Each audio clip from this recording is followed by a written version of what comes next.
un organe de pouvoir ouvrier qui se développe au niveau des régions et au niveau national. C'est important que des jeunes sachent qu'une chose pareille a eu lieu, qu'ils se rendent compte concrètement de ce que c'est une grève générale et qu'ils réalisent que la classe ouvrière est capable de paralyser complètement un pays, de paralyser en tout cas toutes les grandes villes et de rendre la vie totalement dépendante de l'action des grévistes.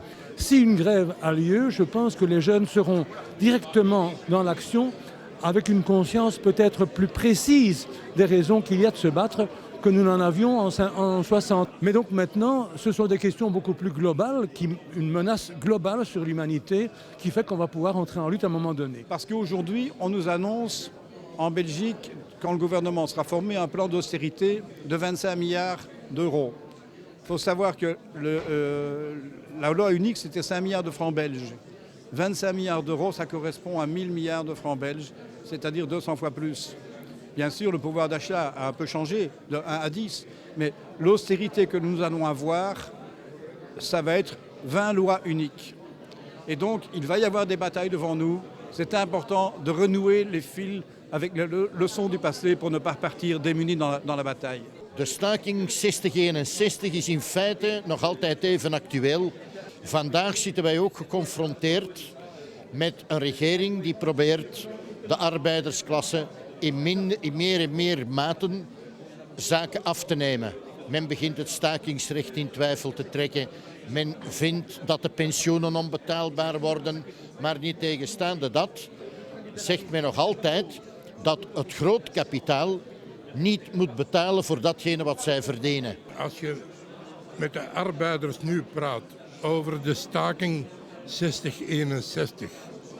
en je kunt hun aantonen wat dat het belang daarvan geweest is in de ontwikkeling van de vakbonden, in de ontwikkeling van de verdere arbeidersstrijd, dan vind ik dat nog altijd heel belangrijk. Actualiteit is er nog altijd met 50 jaar terug. Alleen mankeren wij vandaag onder de jongeren de solidariteit. De solidariteit om aan stakingen te beginnen om hun rechten en hun verworvenheden veilig te stellen. Ik denk dat dat de essentie is van heel de zaak. Dat ze niet bewust zijn dat dagdagelijks er een afbraak is van de sociale verworvenheden die wij over 50 jaar hebben proberen te bewerkstelligen voor iedereen. Bedrijven waar dat schier geen syndicalisatie was. Dat is na die grote krachtmeting is de syndicalisatie zich daar beginnen te ontwikkelen. Wat zich dan bij ons alleszins nog sterk doorgetrokken heeft bij het binnenkomen van de gastarbeiders. Omdat wij er dus toen van uitgingen, ze moeten de gastarbeiders net dezelfde voorwaarden bieden als die dat wij hebben. Zodanig dat ze van die mensen geen onderklasse kunnen maken. Waar ze nu weer mee bezig zijn. D'abord aux jeunes travailleurs, il faut d'abord qu'ils travaillent donc, et qu'ils s'organisent au niveau de l'entreprise, qu'ils soient au fond, qu'ils essayent de faire au niveau de l'entreprise, tirer les leçons de 60-61, c'est-à-dire avoir des délégations démocratiques, avoir des délégations quand il y a un mouvement, qui l'organisent démocratique, il est possible de faire des comités de grève, ce n'est pas quelque chose d'ancien, et il est possible d'occuper une entreprise, et je crois qu'on ne part jamais à un niveau zéro. Quand on essaie de faire des choses, on voit la nécessité de s'organiser politiquement. Et s'organiser, de discuter beaucoup ensemble, de faire des trucs ensemble, je crois qu'il n'y a pas d'autre solution. Qu'il faut qu'ils n'acceptent pas, qu'ils apprennent à dire « non, je ne suis pas d'accord » et à se battre dans cette optique-là.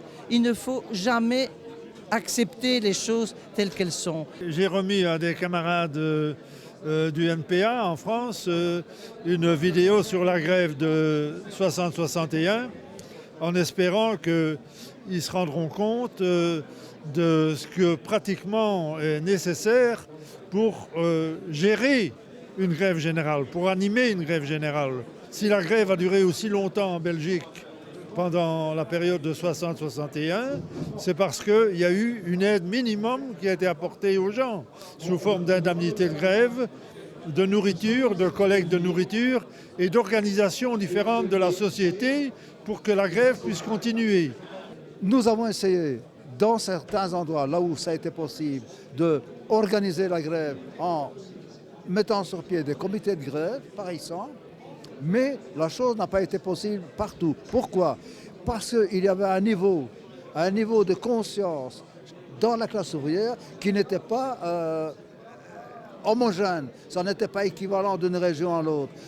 On a mis sur pied un comité de grève là où le niveau était suffisant, là où ça n'existait pas. Les gens ont fait grève sans s'auto-organiser, en faisant confiance aux dirigeants traditionnels, quoi. Or, si on veut progresser réellement, on n'est jamais si bien servi que par soi-même. On ne peut pas gagner à moitié. Si un mouvement comme ça s'arrête en chemin, le pouvoir reprend les choses en main, on obtient quelques avantages, mais globalement, rien n'est réglé. Et donc, l'importance d'un véritable programme anticapitaliste qui donne un autre horizon, une autre perspective que les limites de la société actuelle, c'est très important pour les travailleurs, c'est très important pour la jeunesse. Sans élection d'un comité de grève démocratique et centralisé au niveau régional, au niveau national, il n'y aura pas de parti politique révolutionnaire qui pourra percer.